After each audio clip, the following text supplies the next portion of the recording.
Real side में, और जो भी वर्चुअल है वो हमेशा वर्चुअल साइड में बनेगा, चाहे वो ऑब्जेक्ट हो या इमेज हो। लेंस के लिए ये सब बात नहीं चलने वाला है, ठीक है ना। मिरर के लिए ये बात एकदम ट्रू है। रियल साइड, इधर जो भी बनेगा वो रियल है, उधर जो भी बनेगा वो वर्चुअल है, इसीलिए इनको नाम दे दिया गया है रियल साइड और वर्चुअल साइड। रेस तो इधर ही रहना है हमेशा, रियल साइड में, तो जो भी चीज रियल बनना है वो इस रियल साइड में, इसी बेसिस पर इसको नाम दिया गया था। ठीक है, साइन कन्वेंशन पे आ जाते हैं। ये पोल है। अब एक चीज देखो, इंसिडेंट रेज जो है वो ऐसे आ सकता है, इधर से तो आ ही नहीं सकता, इधर से आएगा तो रिफ्लेक्शन होगा ही नहीं। रेज ऐसे आ सकता है, ठीक है। साइन कन्वेंशन का पहला पॉइंट, पोल इज ओरिजिन। पोल को ओरिजिन कंसिडर किया जाता है। हम लोग जब पोल डिफाइन भी कर रहे थे तब भी ये डेफिनेशन लिखे थे कि पोल एक ऐसा पॉइंट है, ऐसा कन्वीनियंट पॉइंट है जहां से ऑब्जेक्ट और इमेज का डिस्टेंसेस मेजर किया जाता है। मतलब वो अपना पोल जो है वो रेफरेंस पॉइंट हो गया, ओरिजिन हो गया। दूसरा point, principal axis is X axis. Principal axis को एक्स एक्सिस माना जाता है, तो इसके परपेंडिकुलर वाई एक्सिस हो गया। और थर्ड और सबसे important point, direction of incident raise is taken as positive x direction. Direction of incident rays is taken as positive x direction. Pole origin हो गया, प्रिंसिपल एक्सिस एक्स एक्सिस हो गया। अब इस एक्स एक्सिस में positive और negative किधर लेंगे? तो इंसिडेंट रेज ऐसे आ रहा है, ऐसे आ रहा है, तो ये पॉजिटिव डायरेक्शन और ये नेगेटिव डायरेक्शन। ऐसे तो आ ही नहीं सकता, ऐसे आएगा तो रिफ्लेक्शन होगा ही नहीं, तो ये पॉजिटिव डायरेक्शन और ये नेगेटिव डायरेक्शन। इंसिडेंट रेज के हिसाब से डायरेक्शन तय किया जाएगा। मतलब मिरर तुम्हारा मान लो ऐसे रखा हुआ है, तो फिर तो रेज ऐसे आ सकता है। अगर रेज ऐसे आएगा तो फिर ये पॉजिटिव और ये नेगेटिव। तो एक बात देखो, तुम जब भी ऐसा डायग्राम बनाओगे तो तुम्हारा जो रियल साइड है, ये रियल साइड, और ये वाला पॉलिश सरफेस के उधर ये वर्चुअल साइड। इधर ये पॉलिश सरफेस वाला साइड तो ये वर्चुअल हो गया, और ये इधर रिफ्लेक्टिंग सरफेस वाला ये रियल हो गया। कैसे भी मिरर रखा हुआ हो, इंसिडेंट रेस के डायरेक्शन को अगर हम पॉजिटिव कंसिडर कर रहे हैं तो रियल साइड हमेशा तुम्हारा नेगेटिव एक्स की तरफ है और वर्चुअल साइड हमेशा पॉजिटिव एक्स की तरफ है। इधर ये पॉजिटिव एक्स हो गया तो ये वर्चुअल, रियल साइड नेगेटिव की तरफ। तो ये बहुत ही बढ़िया चीज हो गया। अब इससे क्या है कि हम लोग जब आगे कोऑर्डिनेट्स का बात कर रहे होंगे ना, तो एक बात क्लियर है, जिसका भी जैसे ऑब्जेक्ट, इमेज, इन सब के कोऑर्डिनेट का बात कर रहे होंगे कि भाई ऑब्जेक्ट कहाँ बना है, तो -5 पे बना है ना, या +7 पे बना है। ऑब्जेक्ट और इमेज का कोऑर्डिनेट का जब बात कर रहे होंगे तो जिसका भी कोऑर्डिनेट नेगेटिव है, इसका मतलब वो रियल साइड में बना है, और रियल साइड में बना है तो उसका नेचर रियल है। जिसका भी कोऑर्डिनेट पॉजिटिव है वो वर्चुअल साइड में बना है, और वर्चुअल साइड में बना है तो उसका नेचर वर्चुअल है। साइन देखकर हम लोग नेचर बता पाएंगे। जो भी नेगेटिव है वो रियल है, जो भी पॉजिटिव है वो वर्चुअल है। जो भी नेगेटिव है वो रियल है, जो भी पॉजिटिव है वो वर्चुअल है। बात क्लियर हो गया? अब देखना कैसे हम लोग फोकल लेंथ को नेगेटिव और पॉजिटिव बोल रहे थे, उस बात की सच्चाई अब हम लोग के सामने आने वाली है। क्या है कि ये जैसे अपना कॉनकेव मिरर हो गया। कॉनकेव मिरर कन्वर्जिंग होता है और कॉन्वेक्स मिरर डाइवर्जिंग होता है। इस पर रेज ऐसे आया, ये पैरेलल रेज। अब हम लोग एकदम पैरेक्शियल स्मॉल एपर्चर मिरर है, कितना भी बड़ा बना दे, अब स्मॉल एपर्चर मिरर मान के चलना है। ये ऐसे कन्वर्ज करेगा और ये रेज यहां पर मीट करेगा, यही है फोकस। अब देखना, इसका यहां से पोल से ये डिस्टेंस r/2 के बराबर है। कन्वेंशन देखें तो रेज ऐसे आ रहा है, तो भाई ये प्लस और ये माइनस, तो इसका फोकस कौन से साइड में है? इसका फोकस रियल साइड में है। तो अगर हम इसका कोऑर्डिनेट पूछें, डिस्टेंस तो r/2 हो गया, इसका कोऑर्डिनेट कितना होगा? -r/2। फोकस का कोऑर्डिनेट क्या होगा? -r/2। नेगेटिव साइड में, उधर बनता तो +r/2। तो फोकल लेंथ जो है ना, वो एक्चुअली में x कोऑर्डिनेट ऑफ फोकस है ना। इसका फोकस नेगेटिव साइड में आ रहा है, तो फोकल लेंथ नेगेटिव हो गया, और कितना? -r/2। तो क्योंकि जो फोकल लेंथ को हम लोग distance between pole and focus बोल रहे हैं ना, अब उसको इंप्रूव करके बोलें तो एक्चुअली में फोकल लेंथ क्या है? x coordinate of focus. इसीलिए कॉनकेव के लिए नेगेटिव है, और देखना कॉन्वेक्स के लिए पॉजिटिव हो जाएगा। ये तुम्हारा कॉन्वेक्स मिरर, इस पर जब पैरेलल रेज आ रहा है तो ये रिफ्लेक्शन के बाद इधर डाइवर्ज हो जाएगा। तो ये दोनों इधर तो मीट करने वाला नहीं है, इसको एक्सटेंड करें, प्रोड्यूस करें तो यहां मीट करेगा। ये रहा फोकस। अब फिर से इसका पोल से डिस्टेंस कितना है? तो डिस्टेंस तो r/2 है, लेकिन ये कौन से साइड में है? रेज ऐसे आ रहा है, तो ये प्लस और ये माइनस। इसका फोकस पॉजिटिव साइड में है, तो फोकस का x कोऑर्डिनेट पॉजिटिव आएगा, और कितना आएगा? +r/2। तो फोकल लेंथ पॉजिटिव हो गया। तो फोकल लेंथ क्या है? Distance between pole and focus, ये हम लोग बोल देते हैं, बट एक्चुअली में फोकल लेंथ क्या है? x coordinate of focus.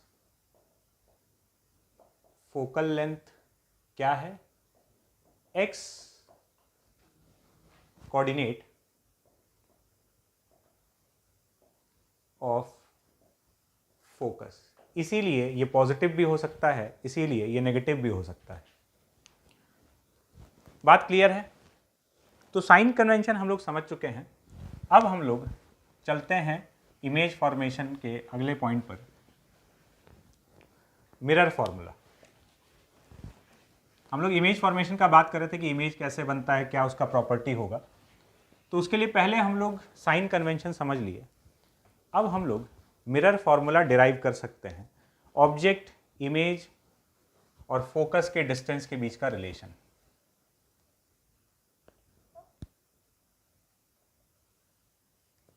Mirror formula.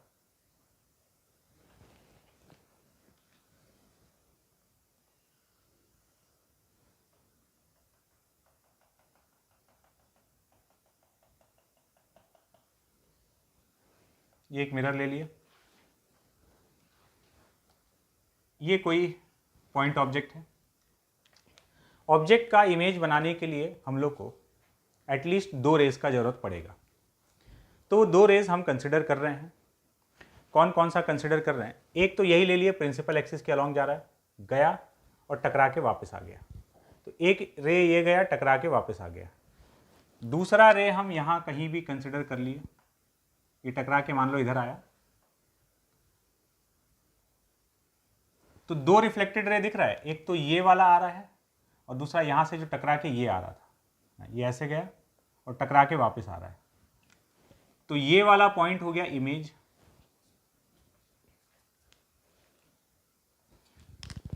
यहां से सेंटर ऑफ कर्वेचर को ज्वाइन कर दें,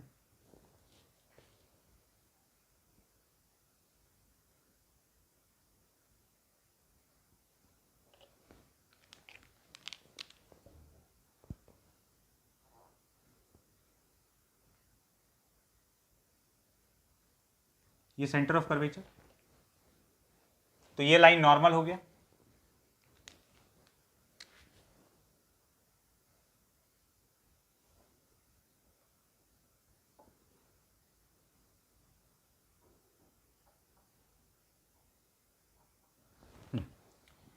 ये लाइन नॉर्मल, ये अपना सेंटर ऑफ कर्वेचर। ये वाला एंगल एंगल ऑफ इंसिडेंस, ये वाला एंगल एंगल ऑफ रिफ्लेक्शन। इसको हम बोल देते हैं अल्फा, इस एंगल को बोल देते हैं बीटा, इस एंगल को बोल देते हैं गामा।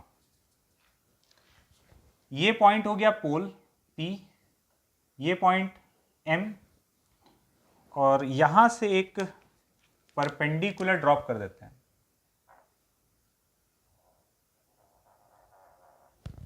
ये परपेंडिकुलर जिस पॉइंट पर ड्रॉप हुआ है, इस पॉइंट को बोल देते हैं N।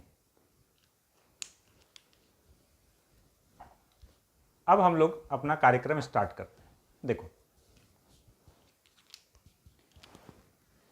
मिरर फॉर्मूला हो सकता है ध्यान हो, 1/v + 1/u = 1/f होता है, वही हम लोग डिराइव करने वाले हैं। नहीं पता है तो अभी आ जाएगा, तो समझ में आ जाएगा। ट्राइंगल OCM, ट्राइंगल OCM में बीटा जो है वो एक्सटीरियर एंगल है, तो बीटा का value alpha plus I. Triangle ICM में गामा एक्सटीरियर एंगल है, तो गामा का value beta plus R, gamma = beta plus R. तो ये पहले वाले से आई का वैल्यू आ गया बीटा माइनस अल्फा, और यहां से आर का वैल्यू आ गया गामा माइनस बीटा। ये इक्वेशन 1 और ये इक्वेशन 2। इन दोनों को रिफ्लेक्शन हो रहा है तो I = R होगा, तो I = R है, तो beta minus alpha = gamma minus beta. तो अपने पास आ गया गामा प्लस अल्फा = 2 बीटा। ये मिरर फॉर्मूला का स्केलेटन तैयार हो गया, मिरर फॉर्मूला का ढांचा तैयार हो गया।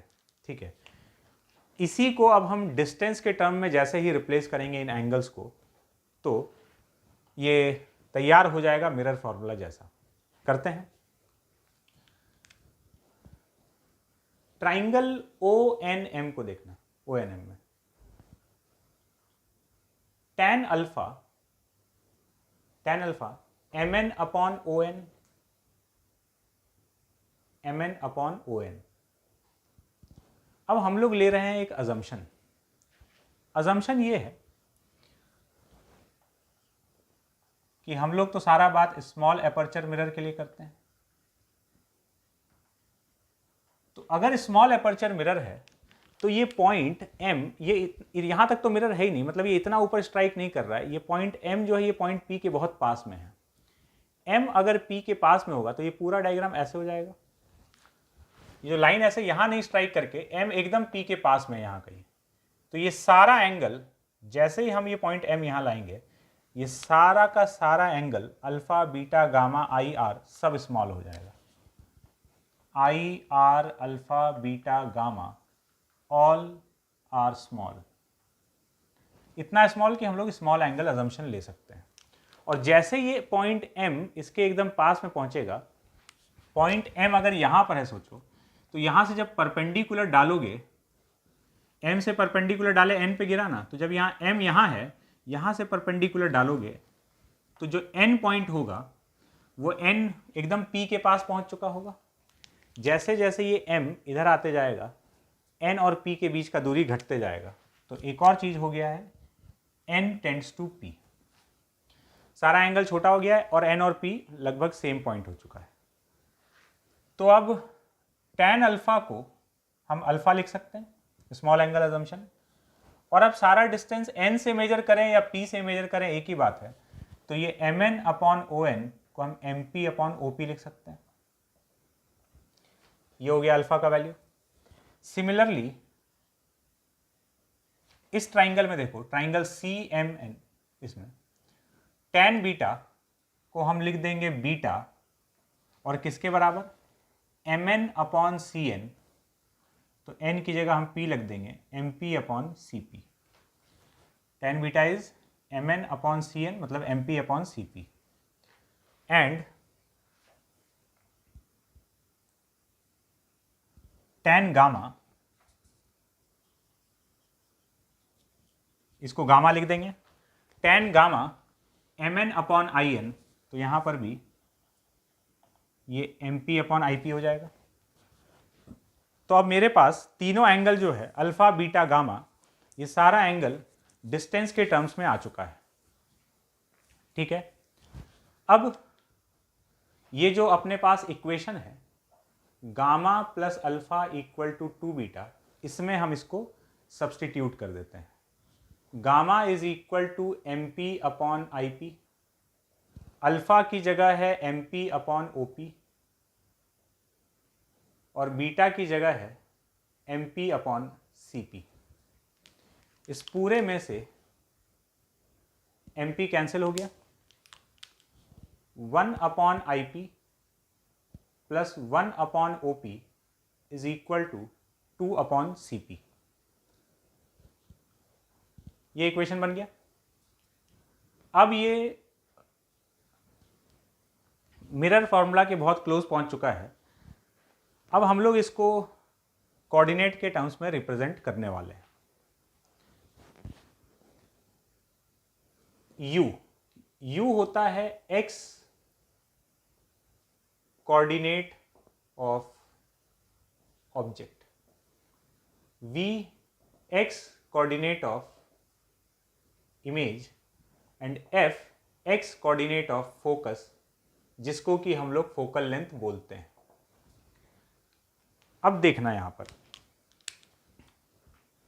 रेज जब ऐसे जा रहा है तो ये प्लस ये माइनस, अपने साइन कन्वेंशन के हिसाब से इधर प्लस और इधर माइनस। तो x coordinate of object, object का x कोऑर्डिनेट क्या है, ये रहा ऑब्जेक्ट, तो ये OP डिस्टेंस है। ऑब्जेक्ट का डिस्टेंस यहां से पोल से कितना है, OP। तो ऑब्जेक्ट का x कोऑर्डिनेट क्या हो जाएगा, वो नेगेटिव साइड में है, तो x coordinate of object is minus OP।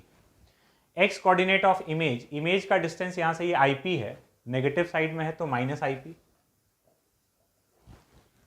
और x coordinate of focus, focus इस साइड में होता है r/2 डिस्टेंस पर, r/2 डिस्टेंस पर, तो उसका कोऑर्डिनेट क्या हो जाएगा, माइनस r/2। मतलब r मतलब CP, CP डिस्टेंस r के बराबर है, तो फोकल लेंथ माइनस r/2 मतलब माइनस CP/2। तो यहां से कंक्लूजन यह है कि OP को हम माइनस U रख सकते हैं, IP को हम माइनस V रख सकते हैं, और CP की जगह माइनस 2F रख सकते हैं। U equal to minus OP, V equal to minus IP and F equal to minus CP/2। ये सारा इसमें पुट कर रहे हैं, तो 1/IP, IP minus V, 1/OP minus U, और CP की जगह माइनस 2F। पूरे में से माइनस कैंसिल, ये 2 कैंसिल,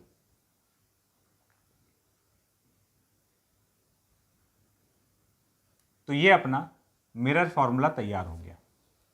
तो इसमें हम लोग एक अजम्पशन लिए हैं। क्या अजम्पशन है, स्मॉल एपर्चर मिरर, ये फॉर्मूला स्मॉल एपर्चर मिरर के लिए वैलिड है।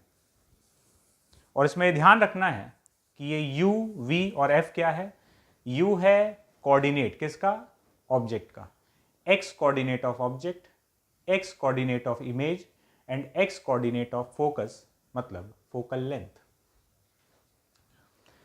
अब यहां पर जैसा कि हम बोले थे साइन देखकर नेचर डिसाइड हो जाएगा, तो अगर U नेगेटिव है तो रियल ऑब्जेक्ट, U पॉजिटिव है, U ऑब्जेक्ट का कोऑर्डिनेट है, U पॉजिटिव है तो वर्चुअल ऑब्जेक्ट, V नेगेटिव है तो real image, and V positive है तो वर्चुअल इमेज। सीधा बात है, जो भी नेगेटिव है वो रियल है और जो भी पॉजिटिव है वो वर्चुअल है। बात क्लियर है? तो अब मिरर फॉर्मूला अपने पास आ चुका है, अब हम लोग इसको अप्लाई करके देखते हैं।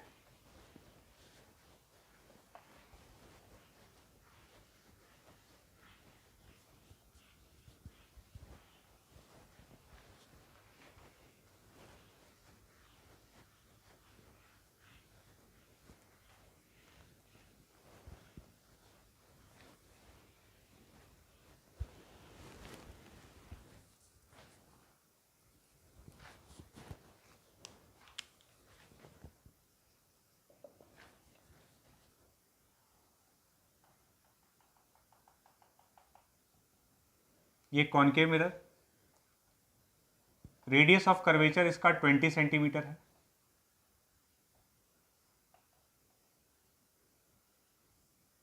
थर्टी सेंटीमीटर पर यहां पर एक पॉइंट ऑब्जेक्ट रखा हुआ है। फाइंड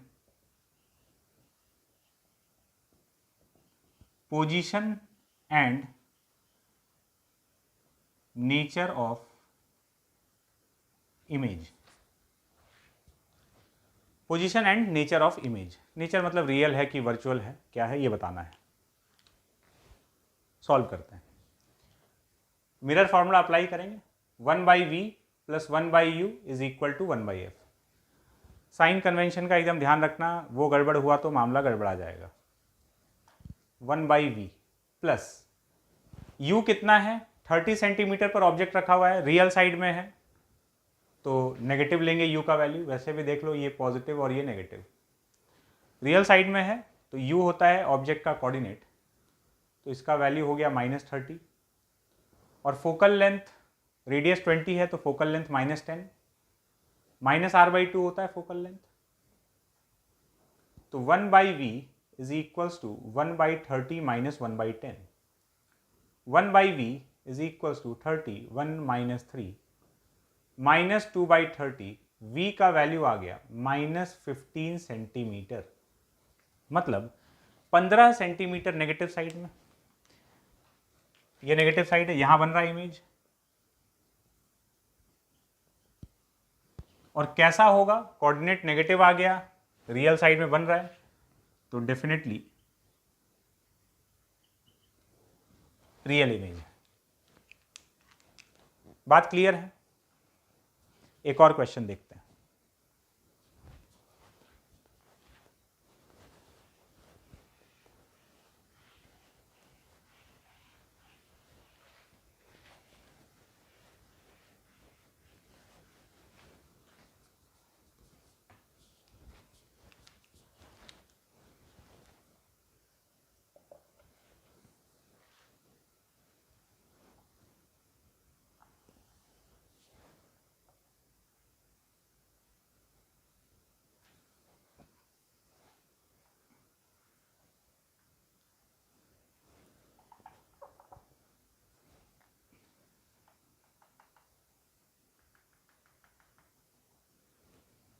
ये कॉनकेव और ये प्लेन मिरर, दोनों के बीच का गैप 40 सेंटीमीटर है।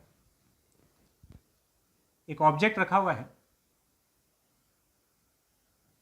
15 सेंटीमीटर पर, इसका रेडियस ऑफ कर्वेचर 20 सेंटीमीटर है। क्वेश्चन है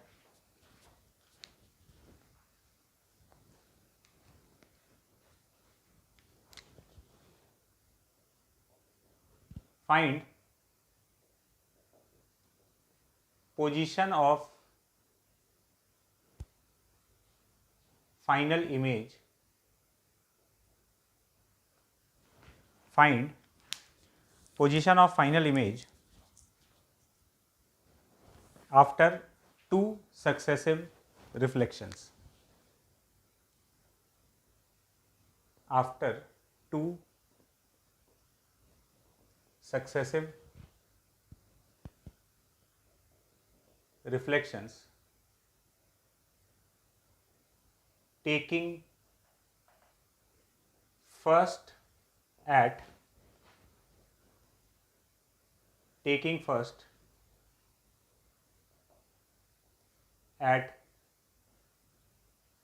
concave मिरर।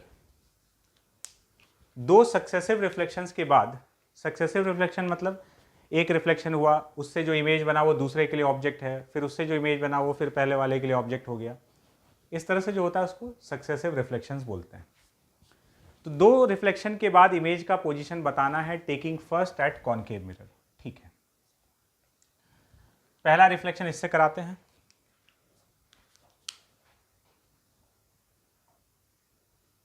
फर्स्ट रिफ्लेक्शन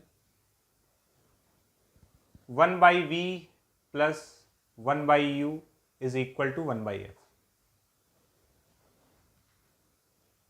ये नेगेटिव, ये पॉजिटिव। u का वैल्यू हो गया -15, फोकल लेंथ -10, तो 1/15 - 1/10, तो ये आ जाएगा 1/v इज इक्वल्स टू 30, 2 - 3 -1/30, तो v का वैल्यू आ गया -30।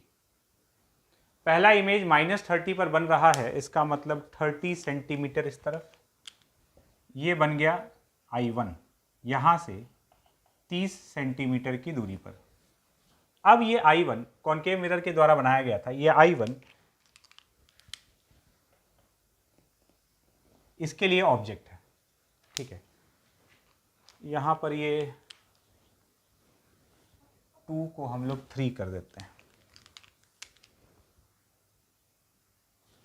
After 3 successive reflections taking first at concave mirror, ठीक है।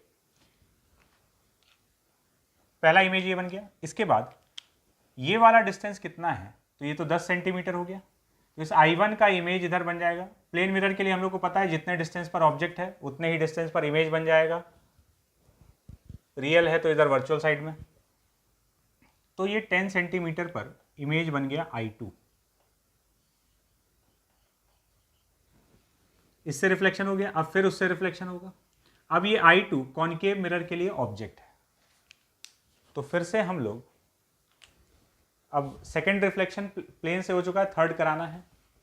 इस कैलकुलेशन को हम यहां लिख देते हैं।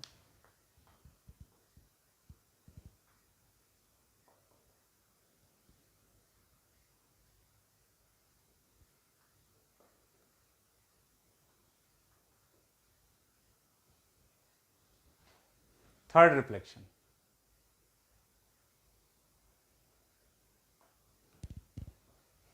थर्ड रिफ्लेक्शन के लिए अब वो I2 ऑब्जेक्ट हो गया और ये वाले मिरर से होना है, तो कितने डिस्टेंस पर है, 50 सेंटीमीटर पर।